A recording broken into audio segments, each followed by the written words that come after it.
목소리가 좀 이렇게 탁해서 양해 바라고요. 한절개 제가 감기는 아닌데 알러지가 있어서 목소리가 이렇게 됐습니다. 오늘 형제 자매님들과 함께 교제하고자 하는 말씀은 야고보서 1장 2장에 걸친 하나님의 말씀인데요.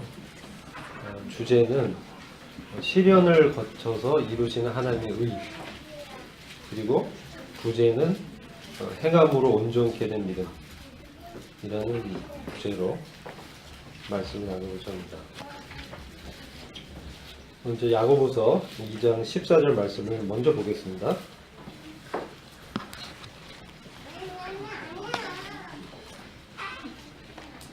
찾으셨죠? 제가 읽겠습니다. 야고보서 2장 14절. 내 형제들아, 만일 사람이 믿음이 있노라 하고 행함이 없으면 무슨 이익이 있으리요? 그 믿음이 능히 자기를 구원하겠느냐? 이 말씀에서 이 구원하는 믿음에 대해서, 그 믿음에 대해서 말씀하고 있습니다. 계속 제가 읽어보겠습니다. 만일 형제나 자매가 헐벗고 일용할 양식이 없는데 너희 중에 누구든지 그에게 이르되 평안히 가라, 먹게 하라, 배부르게 하라 하며 그 몸에 쓸 것을 주지 아니하면 무슨 이익이 있으리요? 이와 같이 행함이 없는 믿음은 그 자체가 죽은 것이라. 혹이 가로되 너는 믿음이 있고 나는 행함이 있으니 행함이 없는 내 믿음을 내게 보이라. 나는 행함으로 내 믿음을 내게 보이리라. 내가 하나님은 한 분이신 줄을 믿느냐? 잘하는도다. 귀신들도 믿고 떠느니라. 아, 허탄한 사람아, 행함이 없는 믿음이 헛것인 줄 알고자 하느냐? 우리 조상 아브라함이 그 아들 이삭을 제단에 드릴 때에 행함으로 의롭다 하심을 받은 것이 아니냐? 내가 보거니와 믿음이 그의 행함과 함께 일하고 행함으로 믿음이 온전케 되었느니라. 이에 경에 이른 바 아브라함이 하나님을 믿음이 이것을 의로 여기셨다는 말씀이 응하였고 그는 하나님의 벗이라 칭함을 받았나니 이로 보건대 사람이 행함으로 의롭다 하심을 받고 믿음으로만 다니니라. 아멘. 이 말씀은 로마서의 믿음으로 의롭게 된다는 그 말씀과 어떻게 보면 상반되는 말씀으로 생각해 볼 수가 있습니다. 그러나 우리가 바울의 로마서 이 서신서와 야고보서의 큰 차이점을 이해한다면 이 말씀을 잘 의미를 알 수 있을 것입니다. 이 로마서에서는 믿음으로 의롭게 된다는 칭의에 대해서 말씀하는 것입니다. 죄 사함과 또 하나님의 의롭게 여김을 받는 그런 칭의에 관한 말씀이죠. 믿음의 시작에 대해서 강조점이 있습니다. 물론 성화의 부분과 그 뒤에 영광과 경륜을 다루고 있지만 야고보서와 비교되는 이 구절에 있어서는 그렇습니다. 그러나 야고보서는 믿음의 과정을 다루고 있습니다. 그래서 이 부분이 좀 차이가 있다는 것을 우리가 이해할 때 말씀의 의미를 알 수가 있겠죠. 아브라함이 지금 그 이삭을 제단에 드릴 때 행함으로 의롭다 하심을 받은 것이 아니냐라고 이제 주의 형제 야고보가 지금 흩어져 있는 유대인들 형제들에게 질문을 던지는 것입니다. 이게 히브리서의 맥락하고 좀 유사한데요. 유대인들이 여러 가지 핍박을 받으면서 흩어져 있었습니다. 그래서 야고보는 당시 그 예루살렘 교회 유력한 지도력을 행사하고 있었던 형제였고, 저희들이 분별하기로는 그 주님의 형제 야고보로 분별합니다. 왜냐하면 이 야고보서 기록 연대가 60년대이기 때문에 그렇습니다. 사도 야고보는 한 40년대에 순교를 했기 때문에 이 야고보서의 그 기록자는 주님의 형제 야고보로 볼 수가 있는 것입니다. 주님의 형제 야고보가 처음에는 주님을 믿지 않았습니다. 그 모친과 형제들이 주님의 공적인 사역을 대할 때 그 형이 이상해졌다라고 생각했죠. 그러나 주님께서 부활하시고 야고보에게 먼저 나타나셨습니다. 그래서 부활하신 주님을 만난 야고보는 정말 자기의 육신의 형이 정말 하나님의 아들이고 부활하신 하나님의 아들, 그 부활로 그분의 아들됨과 신성을 입증했다는 걸 이제 받아들이게 된 것이죠. 그리고 이제 예루살렘 교회의 유력한 이제 지도자로 세움 받는 그런 형제가 되었고, 여러 가지 그 권명과 그 말씀을 통해서 이 교회들을 세우고 있었습니다. 그래서 이 야고보서는 굉장히 간략하지만 그 안에 교리도 담겨 있고 압축적이고 간결하게 많은 내용을 함축하고 있기 때문에 표면적으로 읽다 보면은 말씀을 정확하게 어떤 의미인지 이해하지 못하기 때문에 제가 좀 자세히 말씀드리는 것입니다. 그리고 그 배경이 그렇다는 것을 아시고, 그렇다면 아브라함이 지금 어떤 상황이냐, 이것은 창세기 22장에 걸쳐서 22장에 보면 아브라함이 이제 하나님의 그 부르심을 받았어요. 그래서 하나님이 이제 시험을 하십니다. 이삭을 번제로 드리라. 내가 지시할 곳에 가서 번제로 드리라. 라는 정말 청천벽력 같은 참으로 가혹하고 비참하며 절망적인 하나님의 요구를 들었던 것입니다. 백세에 얻은 독자 아들 이삭을 번제로 바치라는 것은, 이것은 인간적인 생각으로는 도저히 이해할 수 없는 것이죠. 그리고 이 아들이 어떤 아들입니까? 75세의 아브라함이 주님을 이제 만났을 때 주님이 약속했던 그 아들이고 25년을 기다려서 얻었던 100세 얻은 그 귀한 아들입니다. 얼마나 소중한 아들입니까? 자기의 모든 것을 걸만한 아들이죠. 근데 지금 그로부터 한 10년 지난 성경학자들이 이렇게 봅니다. 한 10년 정도 지나서 이삭이 10대 정도 됐을 때 지금 이러한 사건이 일어났다, 이렇게 또 보는 분들이 있습니다. 10년에 걸쳐서 이 아들을 이제 양육하면서 정말 이렇게 최선을 다했을 것 같아요. 근데 지금 이 아들을 바치라는 하나님의 그 시험에 당면하고 있습니다. 근데 결론적으로는 이 야고보서 2장 21절 말씀처럼 행함으로 의롭다 하심을 이제 받는 것 아니냐라는 것처럼 그의 의가 입증이 된 것이죠. 그의 믿음이 이 증거가 된 것입니다. 그러니까 참으로 하나님을 믿었던 사람이라는 것이 증명이 된 것입니다. 그런데 그 증명이 무엇을 통해서 되었느냐는 것이 중요합니다. 그것이 시험을 통해서, 테스트를 통해서 되었다는 것입니다. 우리가 인생을 살아가면서요, 많은 시험을 거치게 됩니다. 태어나서 이제 아기 때 걸음마의 하나의 테스트죠. 일어나고 또 아장아장 걷고, 야 이렇게 일어나봐라, 이런 과정 거치고, 또 유치원 가고 학교 가면 또 어떻습니까? 또 학력 시험을 봅니다. 또 졸업하고 또 사회 나가면 어떻습니까? 입사 시험을 또 봅니다.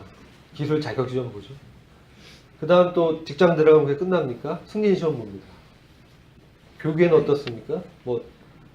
목사 시험 이런 것도 있죠. 여러 가지 그런 테스트가 있습니다.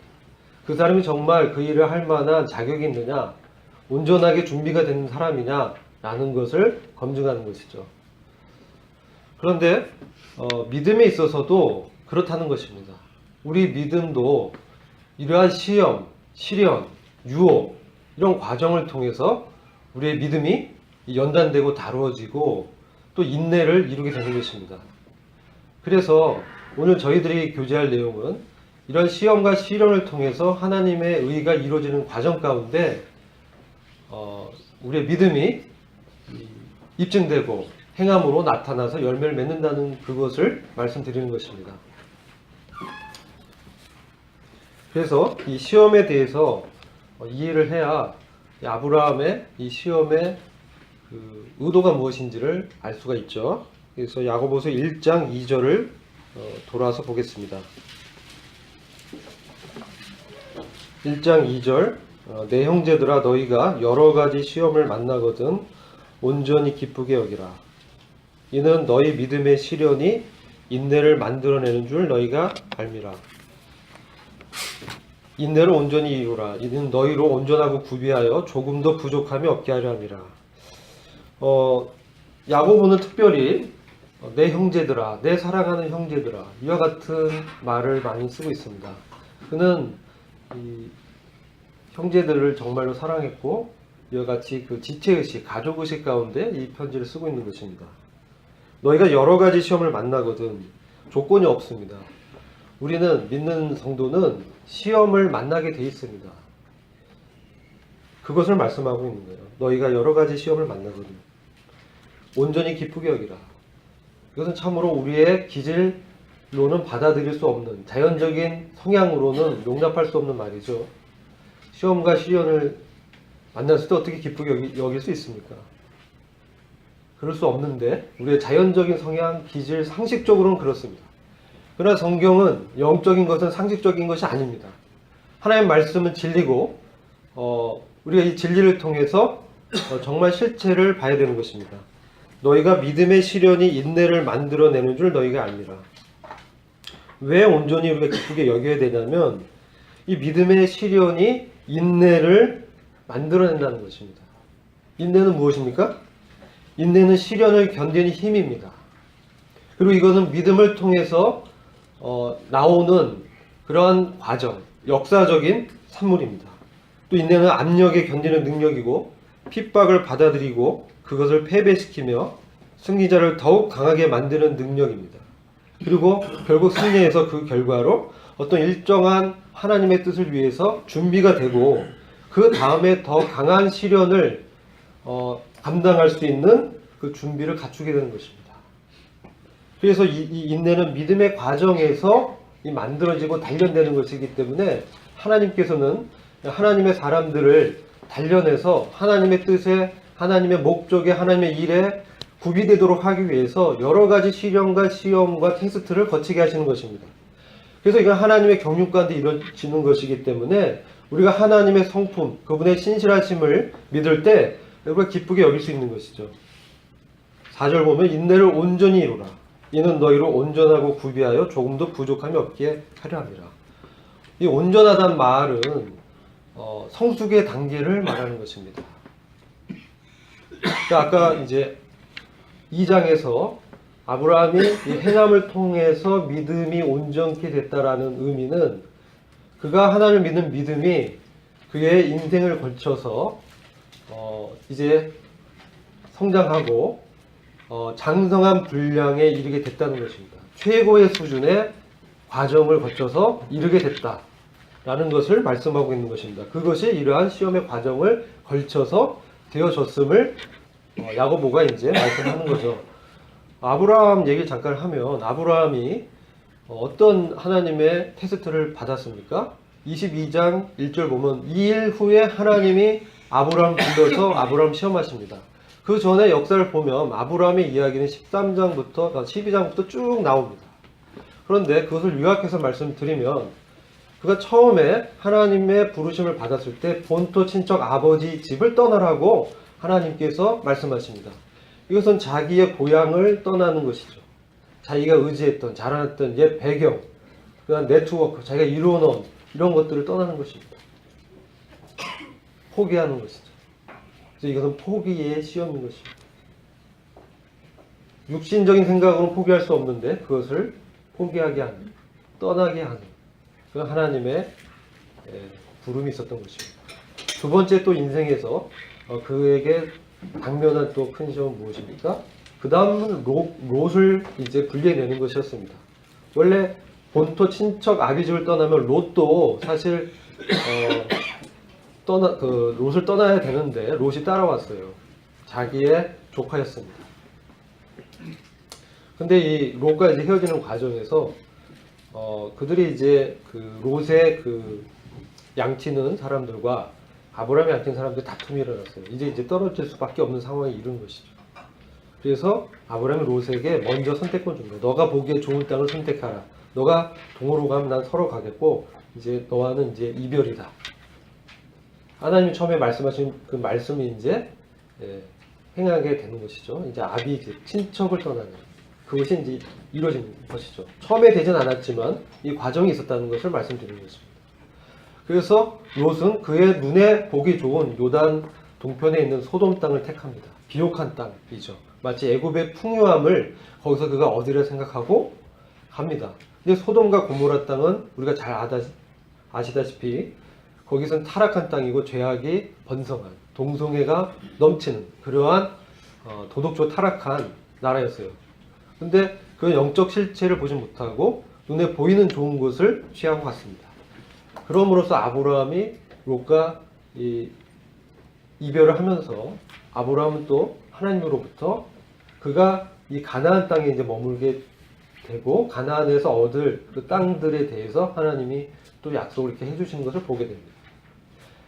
그런데 또 롯이 이제 자기가 이제 나이가 점점 들어가는데 아이가 없잖아요. 75세 때 약속한 그 아들이 아직 없었어요. 그러니까 사라가 자기 여종 하갈 통해서 이스마엘을 낳게합니다. 근데 세 번째 하나님의 이 시험은 이스마엘과 하갈을 그 집에서 쫓아내는 것입니다. 그것은 그의 육신의 산물이었습니다.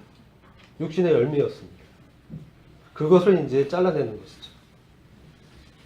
그런 일들 후에 지금 그의 영적인 열매, 사역의 결과물인 이삭을 바치라는 시험을 당면한 것입니다.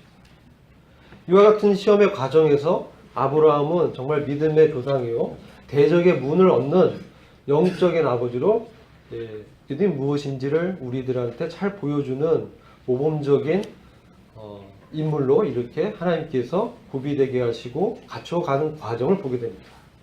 그래서 이 온전하게 된다는 의미는 이 과정을 통해서 그의 믿음이 입증되고 증명되고 그 하나님의 의가 이루어지는 그 과정을 말씀하는 것이죠. 그래서 우리에게는 이런 시험의 의미가 있는 것입니다. 이 시험을 통해서, 이 시련을 통해서 우리는 하나님의 뜻을 이루는 이 믿음을 잘하게 되는 것이죠. 자기가 믿었던 그 믿음이 실제가 되는 그런 과정을 겪는 것입니다. 이것은 마치 어떤 은화가 이게 진짜인지 가짜인지 합금이 섞여 있는지 그 불순물을 거르는 단련하는 과정을 말씀하는 것입니다. 야고보서 1장 12절을 보시겠습니다. 시험을 참는 자는 복이 있도다.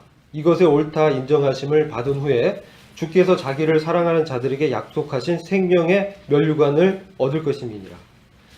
이 참는다라는 것은 흥정역 성경에서는 견딘다라고 말씀하고 있습니다. 시험을 견디는 것입니다. 그에게는 복이 있는 것입니다. 어떤 복이냐? 그것은 그 시험의 과정에서 단련을 받은 뒤에 옳다 인정하심을 받고 주님을 진정으로 사랑하게 되는 것이죠. 주께서 자기를 사랑하는 자들에게 약속하신 생명의 면류관을 받게 되는 것입니다. 이것은 왕의 왕관이라기보단 정복자, 승리자의 관입니다. 스파테누스라고 하는데 그 시험, 영적인 전투를 이기고 받는 주님의 인정인 것입니다. 근데 그는 이 단련을 받는다라고 말을 하고 있는데 이거 흥정역에서는 이것에 옳다 인정하심을 받은 후에를 그가 단련을 받은 뒤에라고 풀어서 설명해 주고 있습니다. 그러니까 시험의 과정에서 단련을 받는 것입니다. 대표적인 인물이 누가 있습니까? 욥이죠. 욥은 정말 하나님 보시기에 의인이었는데 이 시험에 직면하게 됩니다.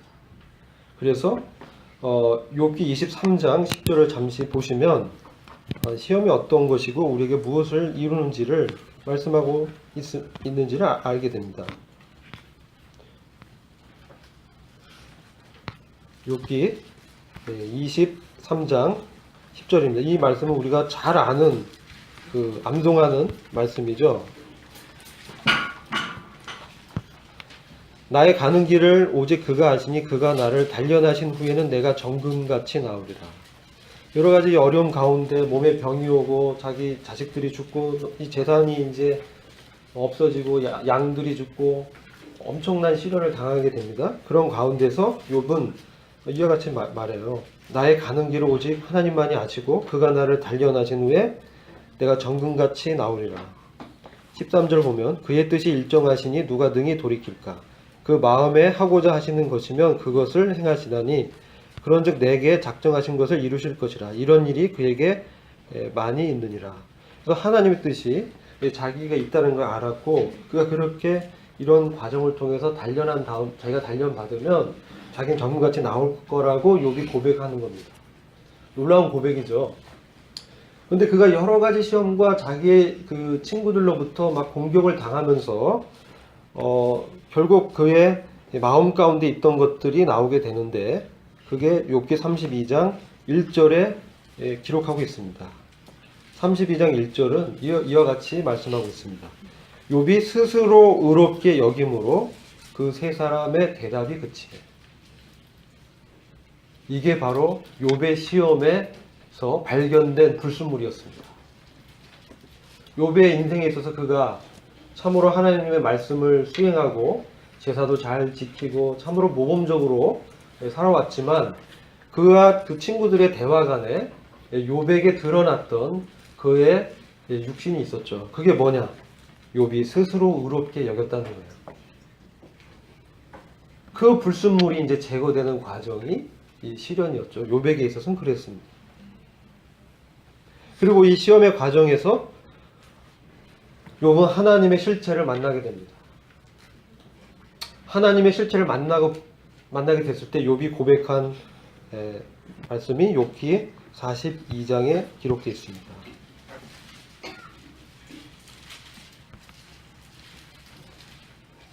42장 1절부터 보면 욥이 여호와께 대답하여 가로되 주께서 무소 불능하시오며 무슨 경영이든지 못 이루실 것이 없는 줄 아노니 무지한 말로 이치를 가리는 자가 누구니까 내가 스스로 깨달을 수 없는 일을 말하였고 스스로 알 수 없고 헤아리기 어려운 일을 말하였나이다. 그가 말하였던 이런 것들이 자기가 잘 모르고 말했다라는 거예요.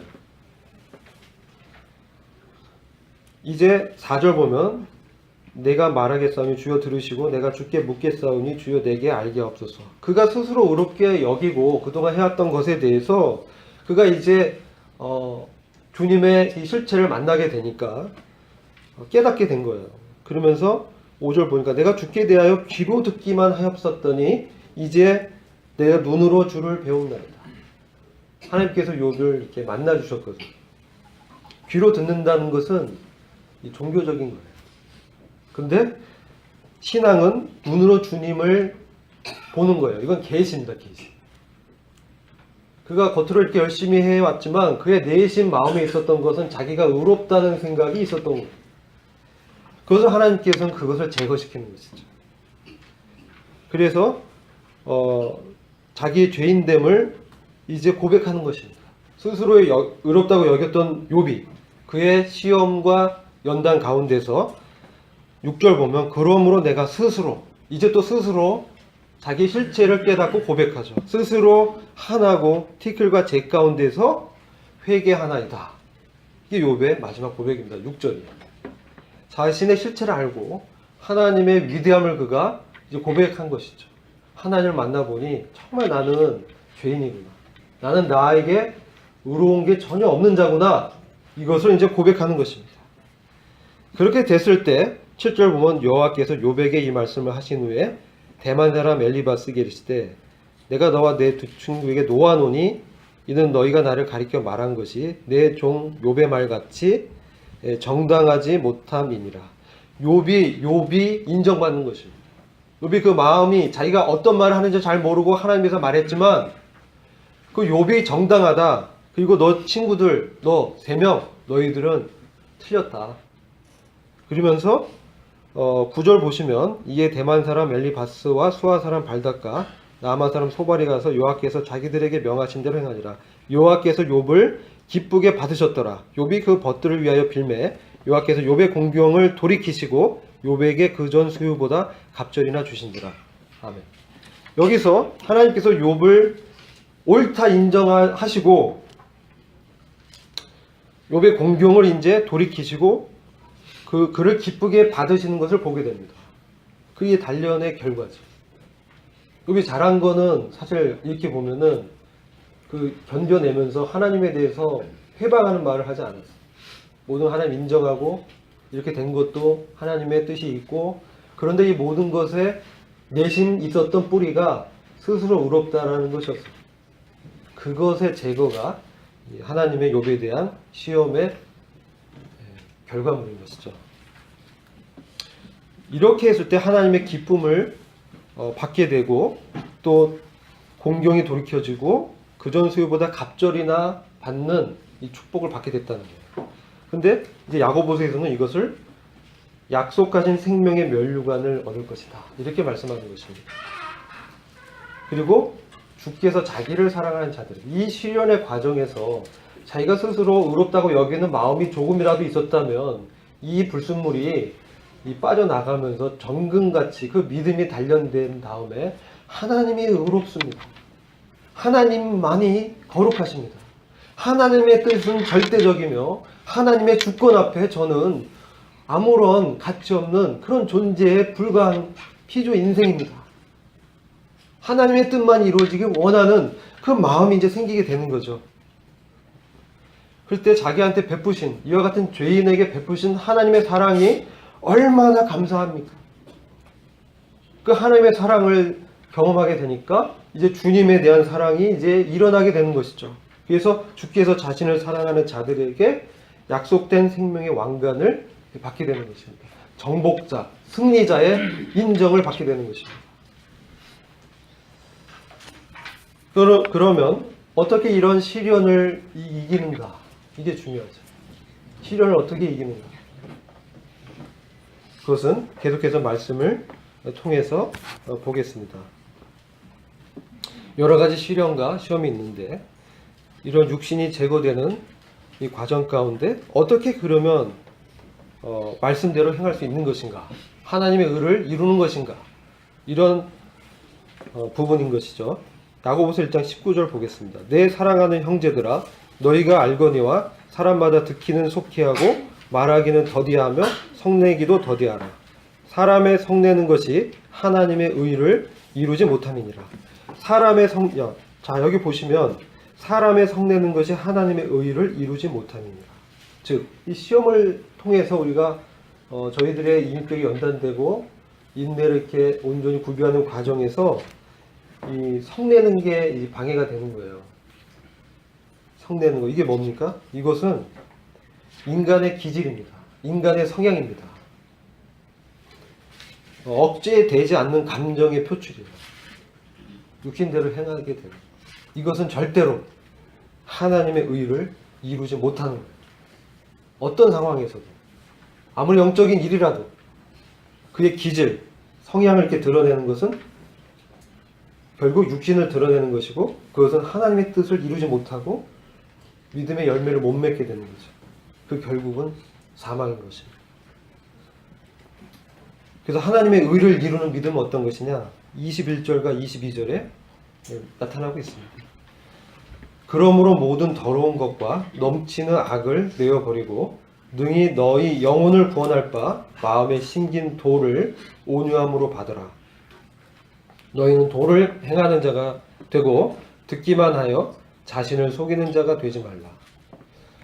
참 이해할 수 없는 말씀이 기록되어 있죠.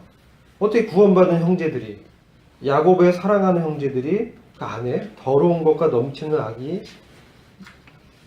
참 있겠습니까? 근데 지금 넘치는 악의 존재를 인정하고 있는 거예요. 구원받았는데 스스로 옳게 여기고 스스로 의롭다 여기는 마음이 남아있고요. 그리고 나의 기질이 남아있는 거예요. 나의 자연적인 성품, 옛사람에게 짝했던 옛성품이 남아있는 거예요. 그게 계속해서 넘쳐나는 거예요. 넘쳐나서 악의 강력한 특성과 성질을 드러내는 거예요. 이 악이 있다는 거죠. 그것을 인정하는 것입니다. 그런 악이 짧게 야고보는 말씀하고 있지만 이 말씀을 사실 풀어서 말씀드리면 로마서 7장에서 그것을 설명하고 있는 거예요. 로마서 7장에서 나오는 종교 아래 있는 사람, 아까 귀로 듣는 사람들, 귀로 듣지만 그게 정말 자기의 그 마음에 심겨지지 않은, 정말 경험적으로 그것을 깊이 있게 깨달아서 자기의 무능력함과 자기에겐 의의가 전혀 없다라는, 도덕적으로 하나님이 없다면 그는 아무것도 아니니, 자기에게 선을 행할 능력이 없고 자기에겐 선한 것이 단 1%도 존재하지 않는다는 사실을 깨닫지 못하는 이 종교인들이 있다는 것입니다. 근데 그게 종교적 성향인 거예요. 성향, 기질. 이건 인간응보적인 논리입니다. 율법의 체제입니다. 그런 것들이 있기 때문에 하나님의 은혜를 받지 못하고 자기가 하려는 거예요.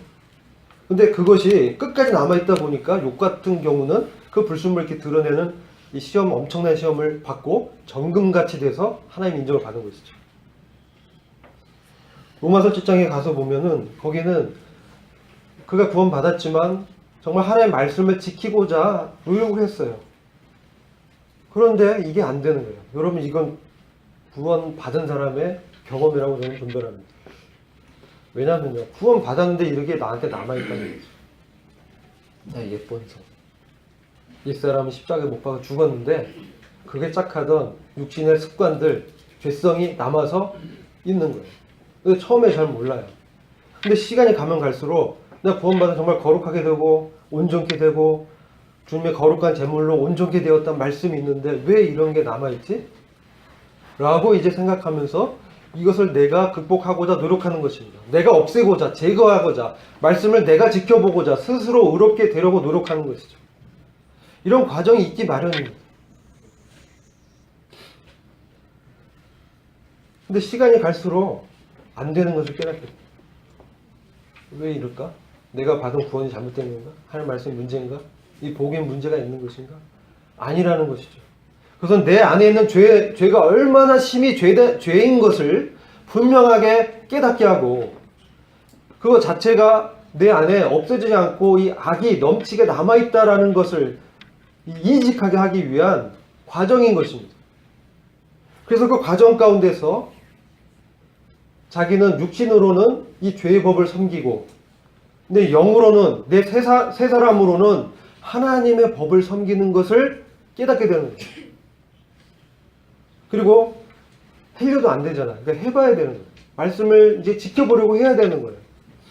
이 말씀대로 살려고 해보고 해봤는데 이런 거를 시도하지 않는 사람은 이걸 경험할 수가 없어. 말씀대로 해보고 정말 하나님 사랑한 거를 해보고 내가 해보려고 했는데 안 되더라는 거예요.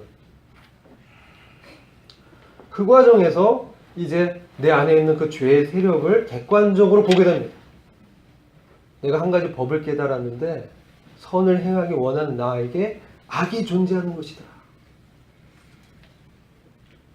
제거할 수 없는 악. 주님 나라 갈 때까지 남겨져 있는 악을 깨닫게 됩니다. 그래서 참으로 자기의 죄인됨을 정말 고백하게 될 수밖에 없어요. 그 과정인 거예요. 욥이 겪었던 시험 그런 과정이었고 그것들을 포기하게 하는 것이었어요. 아브라함도 비슷해요. 그가 붙들었던 그런 것들 그거 다 내려놓게 하는 거예요. 이삭이 뭡니까? 그는 약속의 산물이에요. 영적인 축복이었어요. 하나님이 함께 하심의 증거였어요. 근데 하나님 그걸 바치라고 하고 있습니다. 말도 안 되는 것이죠. 바로 그가 붙들고 있던 그게 영적 사역의 결과라도 그것이 하나님을 대체할 수 없다는 거예요. 하나님만이 영광을 받으시기 합당하신 분이라는 거죠. 이러한 이 기질적인 성향, 인과응보적인 시스템 이런 것들이 있는 것이죠. 근데 어떻게 내어버리냐는 것이죠. 문제는 어떻게 시험을 이기고 정말 22절처럼 도를 행할 수 있느냐, 말씀을 행하는 사람이 될 수 있느냐, 여기에 믿음의 비밀이 있는 것입니다.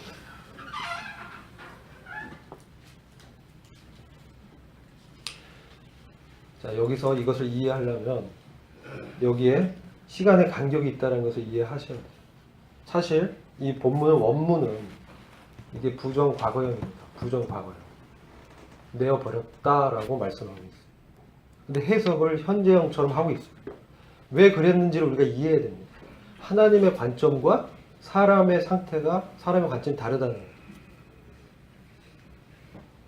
그래서 시간이 필요하고 시험이 필요하고 하나님께서 우리를 이 땅 가운데 육신의 몸을 입고 두신 이유가 있다는 것입니다. 그 주님이 제자들을 이 땅 가운데 두시면서 진리로 거룩해 하시는 과정 가운데 우리를 두신 거예요. 악에서 보존하고 진리로 거룩해 하게 하옵소서.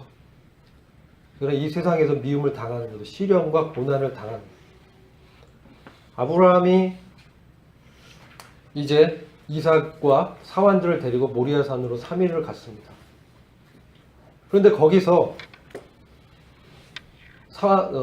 이제 사환들을 모리아산에 도착해서 3일 걸렸어요. 그리고 모리아산에 도착해서 사환들을 두고 이삭과 자기와 그 다음에 이 나무찜을 지고 가는 거예요. 그러니까 사환에게 내가 가서 나 아들과 함께 가서 거기서 제사를 드리고 함께 돌아오겠다라고 말하고 있는 것입니다. 이 3일간 어떤 참 생각을 했을까요? 정말 절망적이었어요. 그가 그 바로 즉시 순종하겠지만 온통 얼마나 많은 이 상념과 생각들이 그의 3일간의 여정 가운데 있었겠습니까? 주마등처럼 그 지나온 세월이 스쳐 지나갔을 거예요. 자기가 갈대우를 떠나게 됐을 때 나타난 하나님. 내가 이 하나님 믿고 본토 친척 아비집 떠났는데 그리고 롯도 내가 이렇게 잘라냈는데 그리고 이제 그 눈에 보기 좋은 땅도 내가 포기하고 가나안 땅에 이제 정말 이방인으로 남았는데 이제 내 육신의 아들인 이스마엘까지 내 육신까지도 쳐냈는데 이제 내 정말 하나님 이거밖에 안 남았는데요. 하나님 내 인생에 정말 소중한 이 아들밖에 없습니다. 이 아들까지 내놓으라고 하시다니 하나님 너무한 거 아닙니까? 이게 육신의 생각이겠죠. 그의 인간적인 성향과 생각은 얼마든지 충분히 이렇게 할 수 있습니다. 그리고 즉시 가라는 얘기를 안 했어요. 하나님이 지시한 대로 가라고 했어. 근데 아브라함은 바로 가요. 아브라함은 정말 이렇게 상당히 그 주님을 신뢰하고 믿었던 사람이고 그게 나오는 사람이죠. 어떻게 그렇게 할 수 있었을까? 그게 3일간의 이 짧지만 어떻게 보면 정말 긴 여정 가운데 하나님 어떻게 그의 마음을 굳게 하고 그것을 견뎌내고 그 시험을 참고 돌아가고 싶고 딴 데 가고 싶고 정말 나 이 아들 죽이고 싶지 않는데 하나님 한 번만 봐주세요. 차라리 저를 데려가 주세요. 이 아들은 정말 저보다 더 소중한 아들입니다. 이 아들을 통해서 하나님이 그 이스라엘 민족을 세우시고 대적의 문을 얻게 하시고 모든 인류가 복을 받게 하는 그런 씨가 아닙니까? 차라리 저를 데려가 주세요. 이런 생각을 했을 수도 있어요. 근데 아브라함이 이런 여정 가운데 생각했던 것은 사환들에게 한 아브라함의 대답과 그리고 히브리서 말씀을 통해서 그의 연단 과정, 이 시험에서 그의 마음에 형성된 인내의 결과로 나타난 믿음이 이와 같았습니다. 창세기 22장 5절 보시면 이에 아브라함이 사환에게 이르되 너희는 나귀와 함께 여기서 기다리라. 내가 이와 함께 저기 가서 경배하고 너희에게로 돌아오리라. 함께 돌아온다는 거예요. 그 다음에 아들이 이런 질문을 해요. 22장 7절. 이상하거든요. 번제할 어린 양은 어디 있습니까? 이상하잖아요. 번제 드리러 올라가는데 양은 없어요. 그러니까 이삭 생각은 너무 이상하거든요. 그동안 드린 번제는 이 양을 드렸는데 이상하다 이번에는. 양이 어디 있습니까? 했더니 하나님이 자기를 위하여 친히 준비하시리라. 이렇게 말씀해요. 근데 이제 아브라함이 그 모리아산에서 단을 쌓고 이삭을 결박하고 단 나무 위에 놓습니다.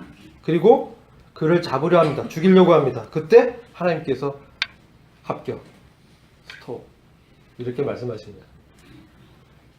네 독자라도 아끼지 아니하였으니 내가 이제야 나를 경외하는 줄 알겠다. 이럴 때 그의 믿음이 온전히 된 거예요. 말씀이 그대로 응한 거예요. 믿음으로 의로 여기셨다는 아브라함의 믿음이 실제로 의롭다는 게 인정됐고 그게 그 시험을 견디는 과정에서 완성이 된 거예요. 25년 걸렸죠. 35년이죠. 10년을 더 추가하게. 이런 일생, 세대를 거쳐서 일어나는 과정이라는 거예요. 그런데 여기에 숨겨진 영적인 믿음의 비밀은 11장 17절, 히브리서 11장 17절부터 19절에 나타나고 있습니다.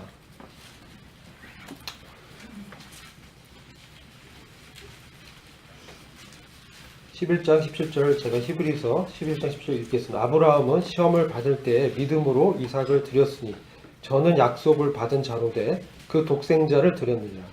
저에게 이미 말씀하시고 내 자손이라 칭할 자는 이삭으로 말미암으리라 하셨으니 저가 하나님이 능히 죽은 자 가운데서 다시 살리실 줄 생각한지라.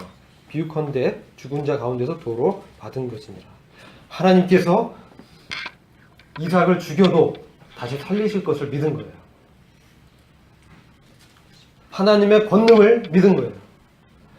자기 그동안의 이 35년간의 하나님과 동행한 생활, 그런 걸 다 떠올리면서 하나님은 이루실 것이다. 왜냐하면 창세기 21장 12절에 네 자손이라 칭할 자는 이삭으로 말미암으리라 라고 하셨기 때문에, 그 아브라함의 씨, 그 민족은 이삭의 씨에서 나온다는 거예요. 하나님이 이 창세기 21장 12절에 이 약속을 하셨어요. 하나님의 신실하심. 아, 날 이렇게 다루시고 있는 거구나. 그래서 얘를 죽여도 하나님 다시 살리실 거야.